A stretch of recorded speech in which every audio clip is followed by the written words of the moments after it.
The first one is, every time I hear somebody talk about Islam, they keep telling me that the really good people lived a long time ago, and really, really bad people, if you want to find them, where do you find them? Right now. So we're all really messed up, and they were all really awesome. And the great golden days of Islam are not ahead of us, they are where? Behind us, right? And so everything good about Islam is already done. It's actually a part of history. And most of the time I'm just made to feel bad that I don't live at that time.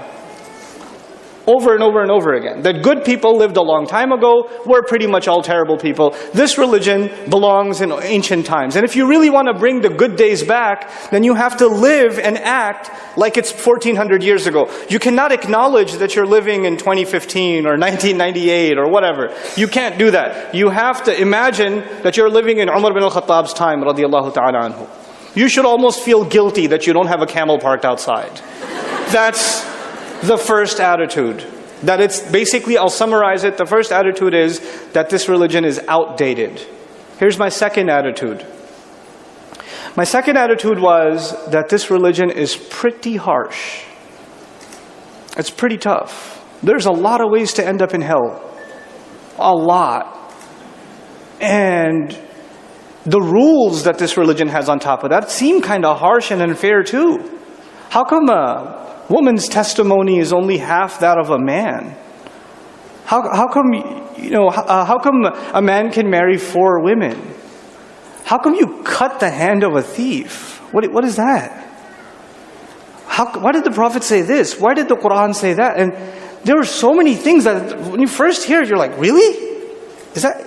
Am I the only one who's kind of bothered by that? Or is that like, no, you should just believe it, don't question it. And I started developing insight. I never said it, because you know what happens if you say it.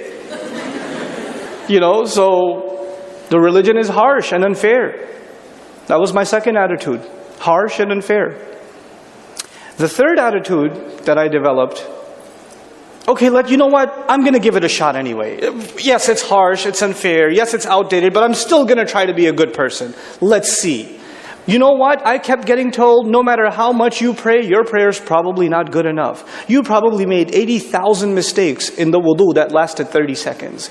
Your hajj probably didn't even count. Your prayers didn't count. Your recitation of Quran didn't count. As a matter of fact, you could grow your beard or dress Islamically, put a hijab on if you're a girl. You could do all that stuff, but you're probably a hypocrite.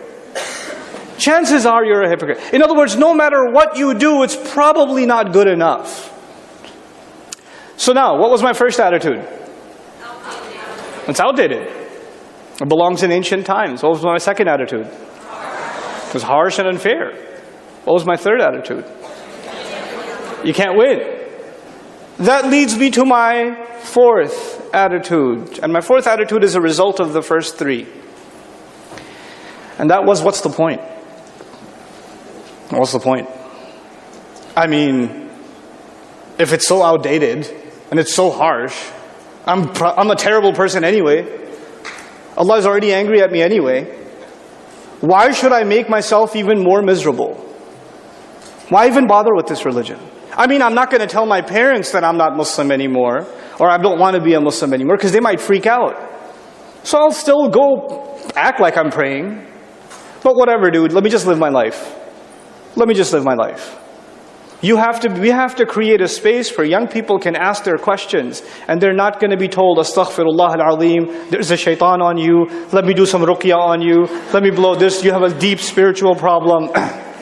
Hold on. The problem might be spiritual, I agree. But if you don't allow a space where young people can feel free to ask their questions, then guess what? They get that space elsewhere. They get it at the university, where they can ask whatever question and it's fine.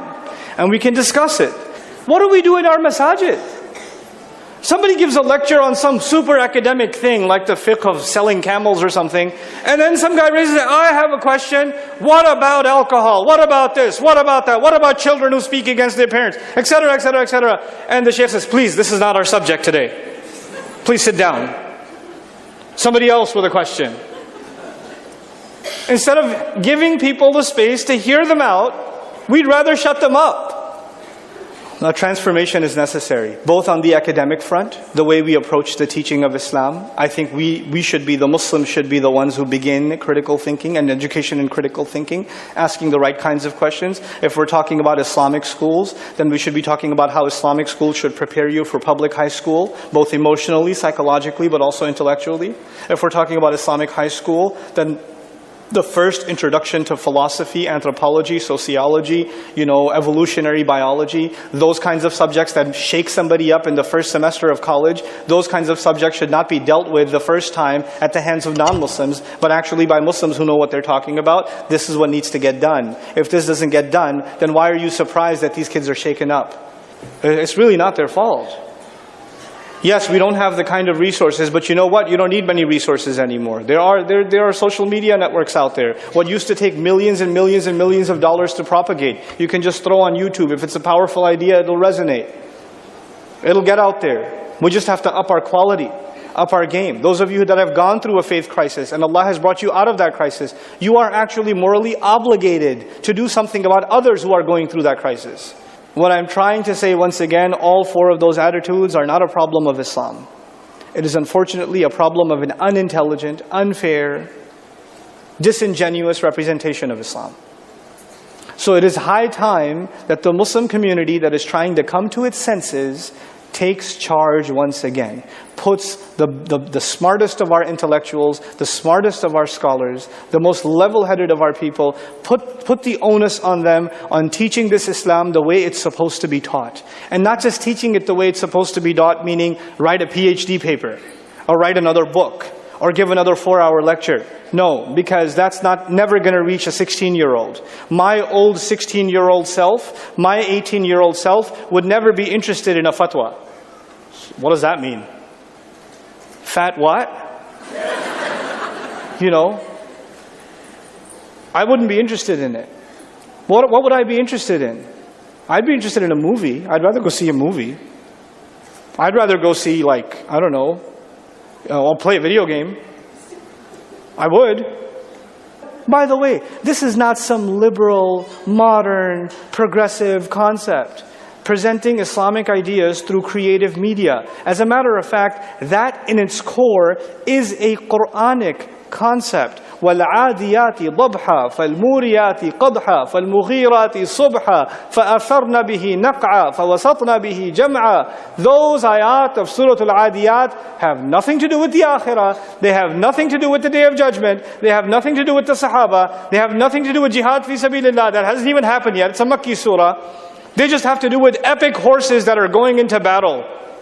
An action film. And by the way, if the Arabs loved something, it was an action film. And if it had horses, what? Fast and Furious. It got their attention. The Quran got their attention. Because Allah knows there are some things that captivate the mind, that's looking to be, to be entertained. And those ayat, if you study the imagery in them, it's remarkably entertaining. If some young creative people put that into film, people will watch. They'll make an epic trailer.